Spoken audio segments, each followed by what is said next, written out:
I wanted to record a little bit, but Chun-Li... Are you camera shy? So what is Heroes Unlimited? Let's talk about that. As the name says, you play superheroes or villains, depending on what side you want to be on. And the main concept of this RP is superheroes saving the day. Pretty classic, it's a bit of a Marvel thing.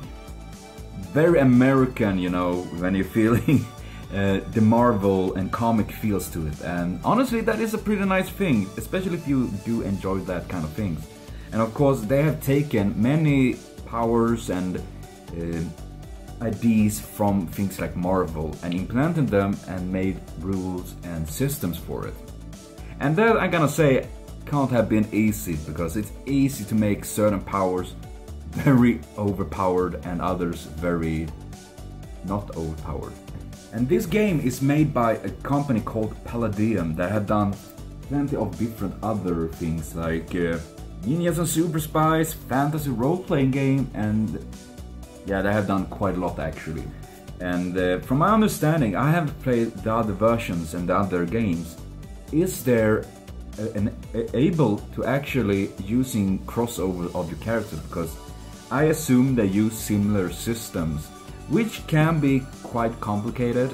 Me and my friends play partly after the system in this game, but as usually we many times, not always, but many times we make it a little bit simpler, because we want to make it a bit more flowing, a little bit of yeah, more simpler, make it a bit more fast-paced. Now this might not be the best beginner RP, because as you can see, this book is very fucking fat, and there's actually a couple of other books. You only need one though to play the game and be able to create characters, story and everything, and it's this main book. Then there is also a couple extra books that adds more powers, more roles and categories and things like that. And categories itself is the different classes. We have, for example, mutants, which is the classic Marvel mutants, you know, Cyclops, Deadpool and whatnot. And then we also have like hardware, which is pretty much as Iron Man. They don't have superpowers, but they build some crazy amazing things. And then we have, for example, Hawkeye, Black Widow, that is counted as super special trained, I think it is. I think it was that, yes. And they don't have powers either, but as it says, they have special trained abilities and are simply super fucking skilled. This game, as any kind of RPG game, use attributes, and these attributes is simply your stats for intelligence, strength and all of these things. And this game had 8 of them.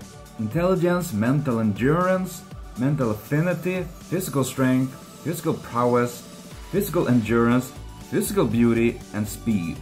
These are the 8 attributes of this game that pretty much decides what your characters are good at and bad at. And of course, the higher you have in these stats, in these different attributes, the better your character is, of course. For example, Sid Creed, my OC, has 86 in strength, and that is pretty fucking absurd, but that is also his superpower. Though he have 4 speed, and 4 is very, very, very low. Also, this game uses a pretty interesting thing, because it uses not only health points, which is often the common thing, hit points. It also uses something called SDC. Now it stands for Structural Damage Capacity, meaning that it acts as, how can I say, hero, no, not hero points, but take for example, then when 2 heroes fight and one fight through the wall, and they can still fight and all that. That is the SDC at work, because you're getting a set of points. Maybe, for example, say you have, I just drag a number, 500 SDC. That means that you can take 500 damage before it actually starts to really hurt you. Then you have been maybe flying through walls, you have fallen from a skyscraper, and yeah, depending on the damage it's very different, but that is pretty much what you can say is the, yeah, I mean, the action thing, the points that make this heroes. And of course, SDCs can affect from training, from different abilities and seriously and equipment and whatnot. It can be kind of hard to get a grasp on it and all of that at times, but it is pretty. I mean, as you can see, it's pretty a lot of things there, and it can be quite overwhelming. So that is why I don't think this is maybe not the best for a beginner.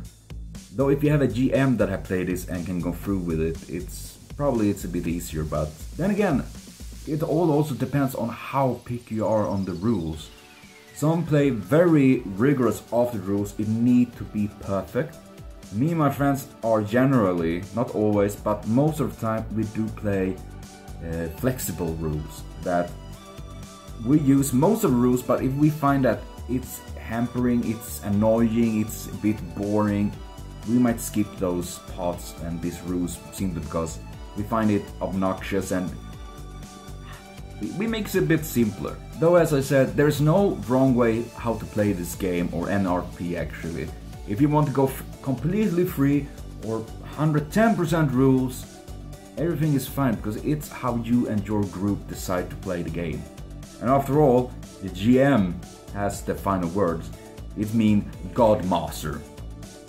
Not really, but I think it could be. And honestly, this is a big ass book with lots of things.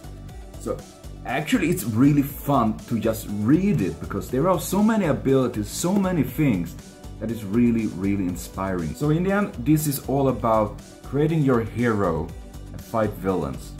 Or if you make a villain, then your goal is of course to fight the heroes. And it's open for many campaigns, many big projects. And for example, imagine if you are a little bit bigger group, maybe 6 people or something like that, or more, however, how many you want to be. One side is the heroes and one side is the villains.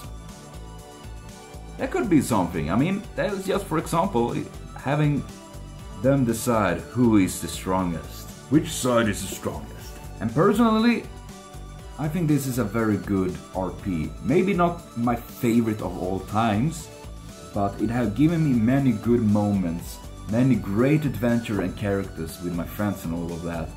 As well, I mean, who doesn't like to play superheroes for a moment, for a brief moment, just ignore the reality that we often is. Then again, that is what RP is for in general, at least for me. It has always been a good way to escape the world we are in right now, because sometimes it do really sucks. And this is a good way. So yes, now this doesn't take place in a certain city, as what I do know, so to speak.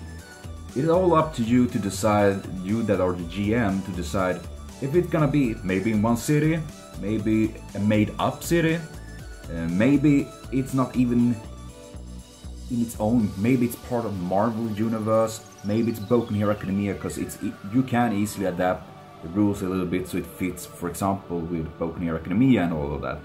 So I think this is actually a very interesting book, and I will try to go in more deep about this if people are interested, as well some of the other RPs and things like that. Explain a little bit about the rules, how to make a character, things to think on, if there is an interest of that, because honestly I think it's super fun to use my knowledge of these things for something. And creating superheroes would be fun.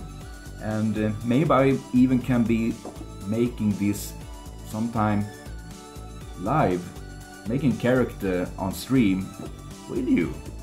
Seriously, I would love that. You roll all the dices or something like that. There is dices on the internet, so to speak, as well, real life dices. I have lots of them. I like to collect them. I like dices. Slice and dice. So yes, depending on what you feel and want me to do, I will go in more on depth with this, as well as others, as well, talk more characters and adventures, and hopefully giving you a little idea or inspiration to take this up, because honestly it's some really good ones. And you can find these books on the internet as well. Most of these books actually exist on the internet, so it's not hard if you can't afford to buy a book like this. As you can see, this book is quite old actually. It's starting to... It's been through a lot. But I bought this. I have no regrets doing that. And I do know that it can bring you a great lot of pretty sweet adventures and crazy moments and characters. So if you like action and superheroes, this is definitely something I'd suggest to you. It's a bit complicated, but if you as a group are flexible about the rules, you can skip pretty big chunks of this and go on the little bit easier mode. Or if you want to go full hardcore mode, there is lots of rules, lots of things you can go by here, which can also be very fun to do. So yes, that will be for me and Heroes Unlimited for this time. I will be back though talking more about Heroes Unlimited, other RPs, characters and whatnot. So thank everyone for watching. Remember to comment, share, subscribe and like for more. I will be back soon with more again. So see you later on. I have a super continue. I can't even speak now. That is my superpower.